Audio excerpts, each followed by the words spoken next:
Something shifted in the spirit realm Thursday on July the 4th. I was in D.C. I watched that speech. I watched it again just to get a little bit more of it. It was pouring rain. It was hot. I wasn't close, and there was only one Trinitron. I heard most of it, but I went back and listened to it again. And Mark, our president shook the heavenlies with that speech. Something shifted over D.C., and an earthquake, 2 earthquakes, a flood now in D.C., and this Epstein thing, brother, something is astir in the heavenlies over this nation right now.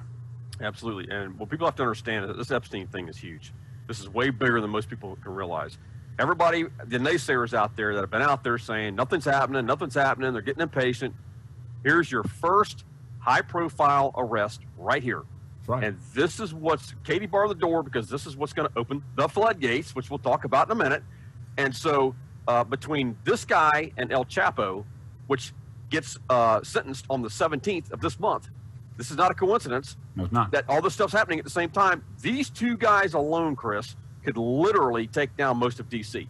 Without a doubt. Most of the global elites all over the world, whether it's Hollywood, whether it's overseas, whatever. This is huge right now, the rest of this guy. This is what's going to open the floodgates for all the rest of this stuff to follow. And this just skims the surface of what's coming. Because you figure this guy's only got them in blackmail and compromising positions, with the sex stuff or whatever it is. And so, I mean, it's going to lead to other things right here. This is what I believe is going to be the catalyst that starts this whole thing off. People have been asking, where's the arrest? Where's the arrest? I don't see anything happening. Folks, here it is. This is the start right here. Sit back, get your popcorn, put your seatbelt on, because this is going to be a heck of a ride, man. And, God has been given sign after sign after sign as to what's going on.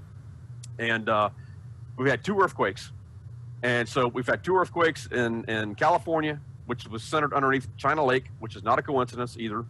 There's some people believing that these were not earthquakes, that these were actually something else that was going on in these underground dumb bases, deep underground military bases, that the cabal is being taken down. This is huge, Chris. I mean, I'm ecstatic to see all this happening and so then God gives another sign. He gives another sign in D.C. You were just there, July 4th. Exactly. And so he gives a sign. We now have flooding in Washington, D.C. So what is God trying to say to us right here, prophetically? God's saying that, look, the storm is upon us. It's here right now. And so the flooding's taking place. The old's being washed away, and the new's going to get ushered in. There's a cleansing that's taking place in Washington, D.C. right now.